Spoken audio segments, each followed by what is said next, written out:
casal vai tentar a todo custo manter a sua desova, seus alevinos sob proteção, mas é difícil. É difícil porque de vez em quando sai um para comer, de vez em quando saem os dois. Quando saem os dois, sempre vem um oportunista. Não, que não vou ter comida.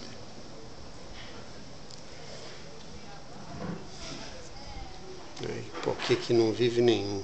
A quantidade de peixe tem aí dentro. Não dá para viver nenhum deles.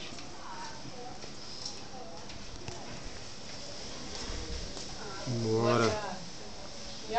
Oi, boa tarde. Obrigado.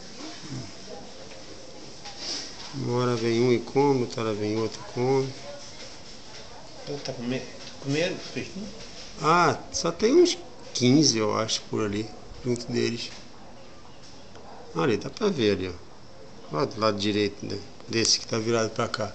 Lado esquerdo dele também, entre um e outro, ó. Olha lá quantos nadando ali. Mas é bem pouquinho, agora tem uns, sei lá, uns 15. Eu tinha Uns muito, 15, né? 20, nasceram mais de... Eu tirava logo eles. Mais de 80. Eu tô... Outra ninhada lá embaixo. Então, eu peguei a cola lá de baixo e botei um casal de